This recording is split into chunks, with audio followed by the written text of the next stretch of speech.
Good morning, guys. This is Brian with Ribbon Pro Cleaners. Today we're on a wax removal job. Uh, Another cleaning company came out here and they couldn't remove the wax, so they referred me to this job.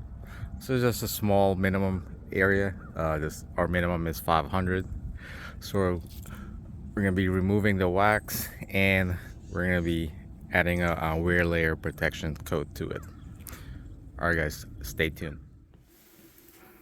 Alright guys, the first step would be to apply a stripping agent. We're using a pump sprayer to apply the stripping agent. And you just want to let it sit for about 3 to 5 minutes.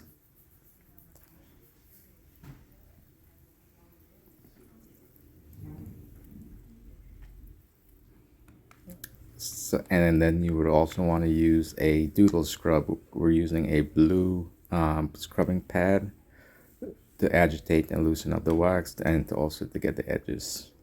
I'll recommend starting with a little 2x2 section just to see how effective the stripping agent is and to gauge how long it will take, because sometimes it can take a very long time. It's a very tedious process.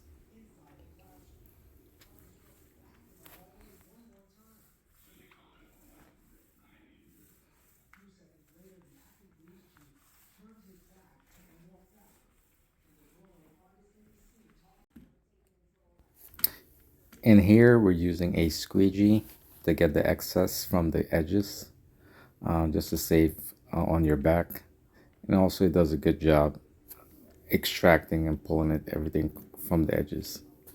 As I said, you can use a wet dry vac to suck up the wax, and then you want to neutralize the floor with a neutral cleaner. Also, you might need a plastic scraper to get up to scrape up into any wax from the edges. That'll also help. Plastic scrapers won't damage the finish of the wood.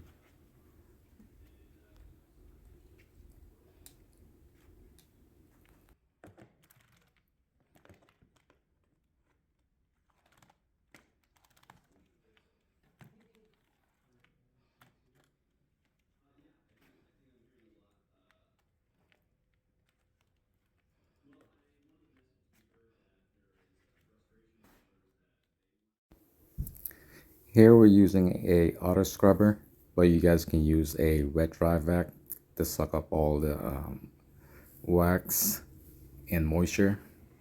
But you would want to follow up with neutralizing the floor using a neutral cleaner, microfiber mop, or any type of mop that you have. Just make sure you use a fresh pad and rinse out the pad as often as possible, so that way you're not contaminating the floors again with any residue from the wax.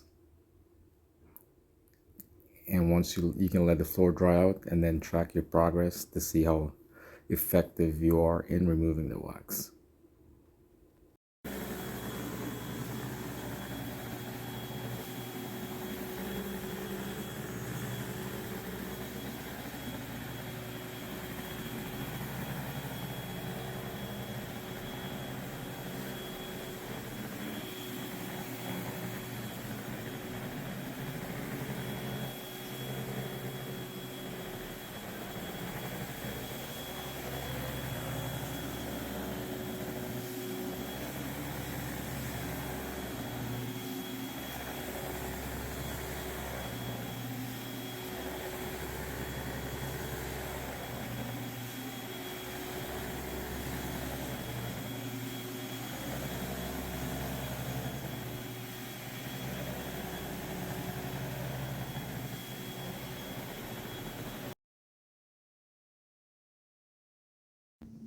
Something that I also forgot to mention at the beginning, you want to tape off any transition areas, the carpet or the tile.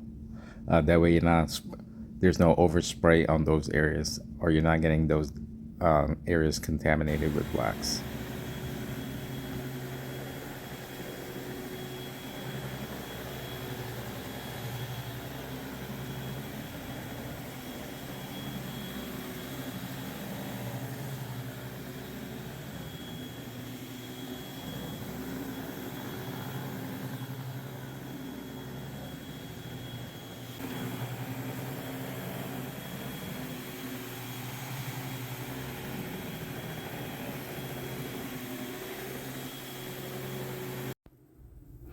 So you might have to repeat this process more than once. That's why I recommend starting in a small section. That way you're not overwhelming yourself if it doesn't come out. Here's like all the wax and dirt that was trapped inside of the wax.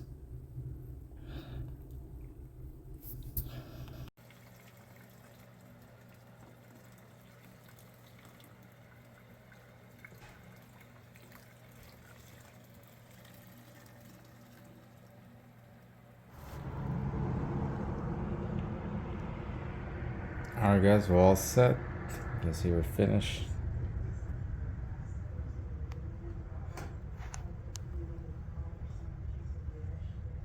Alright, see you on the next one.